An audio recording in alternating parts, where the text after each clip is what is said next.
नमस्कार दोस्तों, समर्थ जीएस अड्डा में आपका हार्दिक स्वागत है। उत्तर प्रदेश पीसीएस की विगत प्रारंभिक परीक्षाओं के हल प्रश्न पत्रों के अध्यायवार श्रृंखला में प्राचीन भारत के प्रश्नों को हम हल कर रहे हैं। अभी तक पिछले वीडियोज में 75 प्रश्न हल करे जा चुके हैं और अगले प्रश्नों अर्थात 76 से आगे के प्रश्नों को अब हम हल करेंगे। चलिए शुरू करते हैं। निम्नांकित में से कौन सा प्रस्थान त्रयी में सम्मिलित नहीं है? इसका उत्तर है भागवत।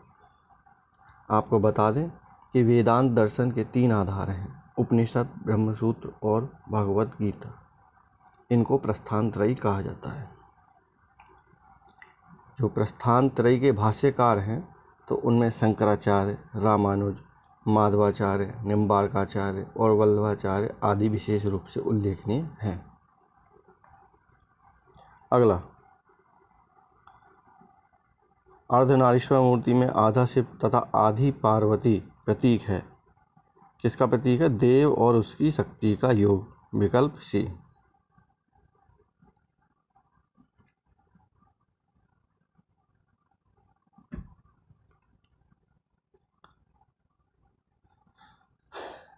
वासुदेव कृष्ण की पूजा सर्वप्रथम किसने प्रारंभ की? भागवतों ने।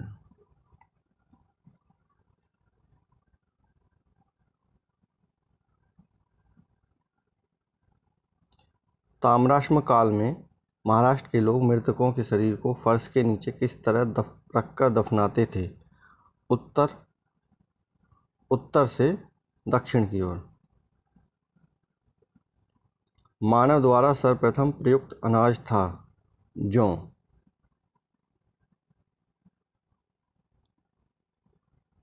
अगला प्रश्न, निम्नलिखित में से किसका संकलन ऋग्वेद पर आधारित है? तो इसका उत्तर है सामवेद। ऐसा क्यों है? तो ऐसा इसलिए है कि सामवेद में कुल 1549 ऋचाएँ हैं। इनमें मात्र 78 ही नहीं हैं, बाकी जो शेष हैं अन्य हैं वो ऋग्वेद से ली गई हैं। भगवान कृष्ण ने वेदों में अपने को सामवेद कहा है। साम का अर्थ गान होता है। इसके मंत्रों को गाने वाले को उद्गाता कहा जाता था। प्राचीन ग्रंथ में सामवेद में गौरव की गाथा मिलती है। भारतीय संगीत पर यह प्राचीनतम ग्रंथ है। अगला, निम्नलिखित में से कौन सा बंदरगाह पोडू के नाम से the Periplus of the Erythraean sea के लेखक को ज्ञात था? इसका उत्तर है अरिकामेडो। आपको बता दें कि पेरिप्लस ऑफ द इरिथ्रियन सी एक अज्ञात व्यक्ति द्वारा लिखी गई पुस्तक है और जो अरिकामेडू पोडू के नाम से उल्लिखित है, जिसमें यह आधुनिक पांडिचेरी में स्थित है। विस्तृत खुदाई में यहाँ एक रोमन बस्ती मिली थी। पेरिप्लस का जो रचना काल है वो 80 से 115 ईस्वी में अज्ञात ग्रीक नाविक द्वारा माना जाता है। इसकी भाषा जो है वो यूनानी है, जिसमें भारतीय बंदरगाहों और व्यापार के संबंध में जानकारी संग्रहित है। पेरिप्लस में कांची का नाम कोरकई मिलता है, जो मोतियों के लिए प्रसिद्ध था। यह प्रश्न भी बाद में पूछा गया है कि पेरिप्लस में वर्णित निम्नलिखित में से कौन सा बंदरगाह मोतियों के लिए प्रसिद्ध था? तो कांची अर्थात कोरकई। ध्यान रखिएगा। तोलाक्किपियम ग्रंथ संबंधित है। तो ये तमिल साहित्य यानी संगम साहित्य से संबंधित ग्रंथ है और ये व्याकरण और काव्य से संबंधित है।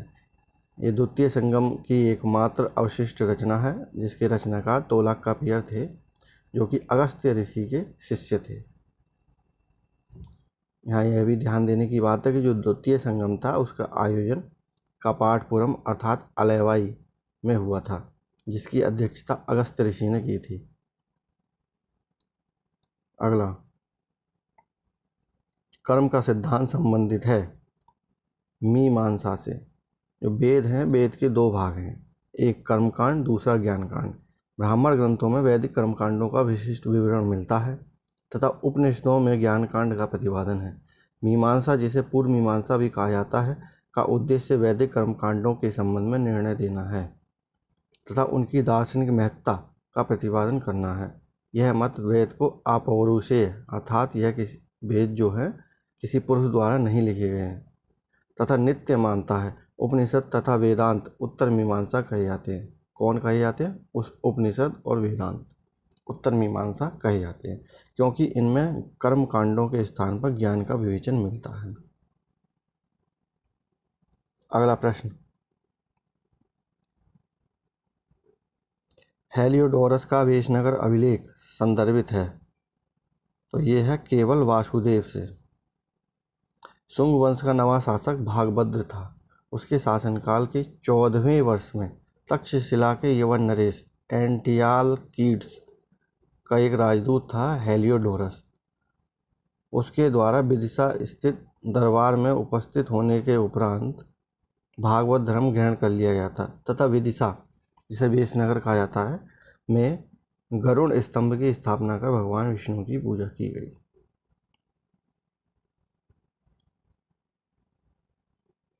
अगला प्रश्न कथन कारण वाला है। लगभग 2 वर्ष के अभियान के पश्चात सिकंदर महान ने 325 ईसा पूर्व में भारत छोड़ दिया, कारण वह चंद्रगुप्त मौर्य से पराजित हुआ। तो ऐसा कोई साक्ष्य प्राप्त नहीं हुआ है कि सिकंदर चंद्रगुप्त मौर्य से पराजित हुआ था, तो इसलिए जो कारण है वो गलत है। तो कथन ए सही है और कारण गलत है।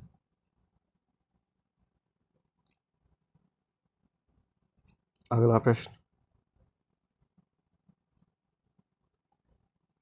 शून्यता के सिद्धांत का सर्वप्रथम प्रतिपादन करने वाले बौद्ध दार्शनिक का नाम है नागार्जुन। शून्यवाद को माध्यमिक भी कहा जाता है, माध्यमिकवाद, और इसके प्रवर्तक नागार्जुन है, जिनकी प्रसिद्ध रचना माध्यमिक कारिका है। इसे सापेक्षवाद भी कहा जाता है। इस मत के अनुसार प्रत्येक वस्तु किसी न किसी कारण से उत्पन्न हुई है और उस पर निर्भर रहती है। नागार्जुन ने प्रतीत्य समुत्पाद को ही शून्यता कहा। इस मत से महात्मा बुद्ध द्वारा प्रतिपादित मध्यम मार्ग को विकसित किया गया है। शून्यवाद महायान संप्रदाय के 2 भागों शून्यवाद और विज्ञानवाद अर्थात योगाचार में से एक है। भारत के किस स्थल की खुदाई से लौह धातु के प्रचलन के प्राचीनतम प्रमाण मिले हैं? उत्तर है अतरंजी खेड़ा। अतरंजी खेड़ा जो है ये उत्तर प्रदेश के एटा जिले में स्थित है और यहाँ से लोहे के कुछ उपकरण मिले थे, जिनसे यह सिद्ध होता है कि उत्तरी भारत में 1000 ईसा पूर्व से लोहे के उपकरणों का प्रयोग किया जाने लगा था।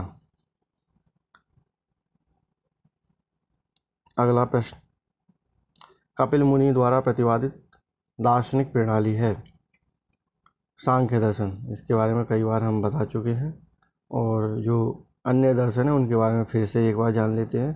पूर्व मीमांसा जैमिनी, उत्तर मीमांसा बादरायण, न्याय दर्शन गौतम, वैशेषिक कणाद और योग दर्शन के प्रतिपादक पतंजलि। कालिदास द्वारा रचित मालविकाग्निमित्र नामक नाटक का नायक था। तो इस नाटक का नायक था अग्निमित्र। जो कालिदास की रचना है मालविकाग्निमित्र, यह 5 अंकों का एक नाटक है। इसमें मालविका और अग्निमित्र की प्रणय कथा का वर्णन है।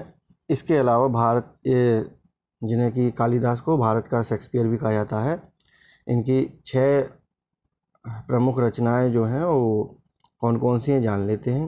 रघुवंश, कुमार संभव, ये दोनों महाकाव्य हैं। मेघदूत, ऋतुसंहार, विक्रमोर्वशीयम तथा अभिज्ञान शाकुंतलम, ये अन्य प्रमुख इनकी रचनाएं हैं। इनमें से जो मेघदूत है, ऋतुसंहार है, ये खंड काव्य अर्थात गीति काव्य है, और शेष यानी कि विक्रमोर्वशीयम, अभिज्ञान शाकुंतलम आदि ये नाटक हैं।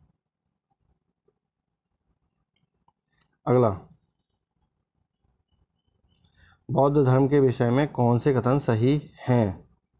उसने वर्ण एवं जाति को अस्वीकार नहीं किया। अगला, उसने ब्राह्मण वर्ग की सर्वोच्च सामाजिक कोटि को चुनौती दी।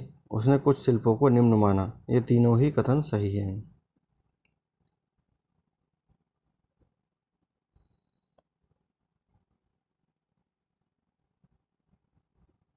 एलोरा में गुफाओं तथा शैलकृत मंदिरों का संबंध है। पीछे आपको बताया गया था पिछले वीडियो में व्याख्या के दौरान कि जो एलोरा की गुफाएं हैं वो हिंदुओं, बौद्ध और जैन तीनों से संबंधित हैं। और ये कहाँ है? महाराष्ट्र के औरंगाबाद जिले में स्थित है। और यहाँ बौद्धों की 12 गुफाएं हैं, ठीक है। और कुल शायद 17 इसमें गुहा मंदिर हैं। अधिकतर का निर्माण राष्ट्रकूट शासकों द्वारा किया गया था। इसमें जो कैलाश मंदिर है वो सबसे ज़्यादा प्रसिद्ध है। एलोरा में 5 जैन मंदिर भी मिलते हैं जिनका निर्माण 9वीं शताब्दी में हुआ था। इसमें इंद्र सभा मंदिर भी है। इसमें 23वें तीर्थंकर पार्श्वनाथ की समाधिस्थ प्रतिमा भी मिलती है। आध्यात्मिक ज्ञान के विषय में नचिकेता और यम का संवाद किस उपनिषद में प्राप्त होता है? तो ये प्राप्त होता है कठोपनिषद में। इस उपनिषद में नचिकेता जो है वो यम से मृत्यु के रहस्यों के बारे में संवाद करता है। कठोपनिषद का संबंध यजुर्वेद से है। इसके अलावा यजुर्वेद के जो अन्य प्रमुख उपनिषद हैं वो बृहदारण्यक उपनिषद है, जिसमें प्रसिद्ध याज्ञवल्क्य गार्गी संवाद दिया गया है। किसमें? बृहदारण्यक। 94वां प्रश्न अब हम करेंगे। निम्नलिखित में से कौन बुद्ध के जीवन काल में ही संघ प्रमुख होना चाहता था? देवदत्त। देवदत्त जो था वो गौतम बुद्ध का चचेरा भाई था, जो कि उनसे ईर्ष्या रखता था। और जो ये दे रखे हैं विकल्प में उपाली और आनंद, ये गौतम बुद्ध के प्रिय शिष्य थे। और जो विकल्प बी दे रखा है महाकश्यप, इनके द्वारा प्रथम बौद्ध संगीति की अध्यक्षता की गई थी। आनंद के आग्रह पर ही बुद्ध ने संघ में स्त्रियों के प्रवेश की अनुमति दी थी। कहाँ दी थी? वैशाली में। अगला प्रश्न, निम्नलिखित में से किसे एक नया संवत चलाने का यश प्राप्त है? तो ये है लक्ष्मण सेन। बंगाल के सेन वंश के शासकों में सर्वाधिक शक्तिशाली शासक लक्ष्मण सेन था, जिसने नया संवत लक्ष्मण संवत 1190 ईस्वी में चलाया था। उसने अपने पिता गल्लाल सेन के अधूरे ग्रंथ अद्भुत सागर को पूरा किया। और जो जयदेव थे जिनकी रचना गीत गोविंद है, धोई जिनकी रचना पवनदूत है, तथा एक अन्य विद्वान हलायुध, ये तीनों उसके राज दरबार में शोभा बढ़ाते थे। जो हलायुध था वो लक्ष्मण सेन के प्रधान न्यायाधीश था। आदि शंकर जो बाद में शंकराचार्य बने, उनका जन्म हुआ था। तो उनका जन्म केरल प्रांत के अलवर नदी तथा मालाबार तट के उत्तरी किनारे पर स्थित कलादी नामक ग्राम में नंबूदरी ब्राह्मण परिवार में 788 ईस्वी में हुआ था। अद्वैतवाद का इन्होंने प्रतिपादन किया था। और देश की 4 दिशाओं, उत्तर में केदारनाथ या कह देते हैं जोशीमठ, दक्षिण में श्रृंगेरी, पूर्व में पुरी तथा पश्चिम में द्वारका में 4 मठों की स्थापना की थी। शंकराचार्य के सुधारों के समय से ही कोल्लम संवत 825 ईस्वी का प्रारंभ माना जाता है। रामानुज के अनुयायियों को कहा जाता है वैष्णव। उपनिषद काल के राजा अश्वपति कहाँ शासक थे? तो ये शासक थे कैकेयी के। अन्य विकल्प दिए गए हैं। तो काशी के तत्समय शासक थे अजातशत्रु। विदेह के राजा थे जनक। और पांचाल के राजा थे प्रवाहड़ जवाली।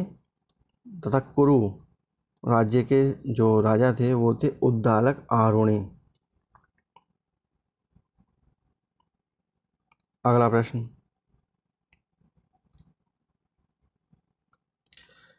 वैदिक नदी कुभा का स्थान कहाँ निर्धारित होना चाहिए? तो ये है अफगानिस्तान। अफगानिस्तान में बहने वाली कुभा, आधुनिक नाम काबुल, सुवास्तु आधुनिक नाम स्वात, क्रोबू आधुनिक नाम कुर्रब तथा गोमती आधुनिक नाम गोमल, इन 4 नदियों से आर्यजन परिचित थे। सिंधु का तो अनेक स्थानों पर ओजस्वी भाषा में वर्णन किया गया है। ऋग्वेद में सरस्वती नदी का भी बड़ा महात्म्य है। आर्य निवास की यह अति प्रशंसित नदी थी। आजकल हम जिसे पंजाब, भारत पाकिस्तान वाला जो एरिया है, के नाम से पुकारते हैं, उसे ही ऋग्वेद में सप्तसैंधव प्रदेश के नाम से चिन्हित किया गया था। तो जो सप्तसैंधव प्रदेश था वो 7 नदियों के जो उनका प्रवाह क्षेत्र था उनके नाम पर पड़ा था। तो सप्त नदियों में कौन कौन सी शामिल थी? सिंधु, सरस्वती, शतुद्री अर्थात सतलज, बिपाशा अर्थात ब्यास, परुष्णी अर्थात रावी, वितस्था अर्थात झेलम और अस्किनी यानी चिनाब। अगला प्रश्न,